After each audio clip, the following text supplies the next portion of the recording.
സങ്കീർത്തനം 80. ആട്ടിൻകൂട്ടത്തെ പോലെ യോസേഫിനെ നടത്തുന്നവനായി ഇസ്രായേലിന്റെ ഇടയനായുള്ളോവേ ചെവിക്കൊള്ളേണമേ. കെരൂബുകളിന്മേൽ അധിവസിക്കുന്നവനെ പ്രകാശിക്കണമേ. എഫ്രയീമും ബെന്യാമീനും മനശ്ശെയും കാൺകെ നിന്റെ വീര്യബലം ഉണർത്തി ഞങ്ങളുടെ രക്ഷയ്ക്കായി വരേണമേ. ദൈവമേ, ഞങ്ങളെ യഥാസ്ഥാനപ്പെടുത്തേണമേ. ഞങ്ങൾ രക്ഷപ്പെടേണ്ടതിന് തിരുമുഖം പ്രകാശിപ്പിക്കണമേ. സൈന്യങ്ങളുടെ ദൈവമായ യഹോവേ, നീ നിന്റെ ജനത്തിന്റെ പ്രാർത്ഥനയ്ക്ക് നേരെ എത്രത്തോളം കോപിക്കും. നീ അവർക്ക് കണ്ണുനീരിന്റെ അപ്പം തിന്മാൻ കൊടുത്തിരിക്കുന്നു. അനവധി കണ്ണുനീർ അവർക്ക് കുടിപ്പാനും കൊടുത്തിരിക്കുന്നു. നീ ഞങ്ങളെ ഞങ്ങളുടെ അയൽക്കാർക്ക് വഴക്കാക്കി തീർക്കുന്നു. ഞങ്ങളുടെ ശത്രുക്കൾ തമ്മിൽ പറഞ്ഞു പരിഹസിക്കുന്നു. സൈന്യങ്ങളുടെ ദൈവമേ, ഞങ്ങളെ യഥാസ്ഥാനപ്പെടുത്തേണമേ.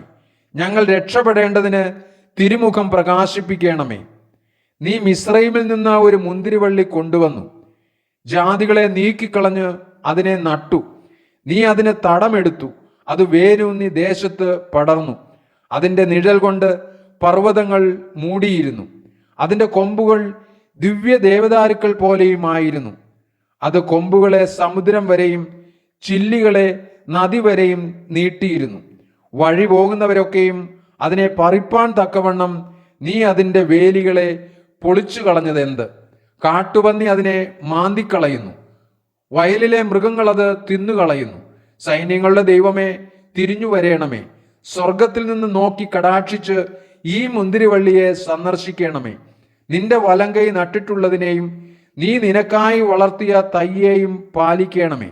അതിനെ തീ വെച്ച് ചുടുകയും വെട്ടിക്കളയുകയും ചെയ്തിരിക്കുന്നു. നിന്റെ മുഖത്തിന്റെ ഭർജനത്താൽ അവർ നശിച്ചു പോകുന്നു. നിന്റെ കൈ നിന്റെ വലതുഭാഗത്തെ പുരുഷന്റെ മേൽ, നീ നിനക്കായി വളർത്തിയ മനുഷ്യപുത്രന്റെ മേൽ തന്നെ ഇരിക്കട്ടെ. എന്നാൽ ഞങ്ങൾ നിന്നെ വിട്ട് പിന്മാറുകയില്ല. ഞങ്ങളെ ജീവിപ്പിക്കണമേ. എന്നാൽ ഞങ്ങൾ നിന്റെ നാമത്തെ വിളിച്ചപേക്ഷിക്കും. സൈന്യങ്ങളുടെ ദൈവമായ യഹോവേ, ഞങ്ങളെ യഥാസ്ഥാനപ്പെടുത്തേണമേ. ഞങ്ങൾ രക്ഷപ്പെടേണ്ടതിന് തിരുമുഖം പ്രകാശിപ്പിക്കണമേ.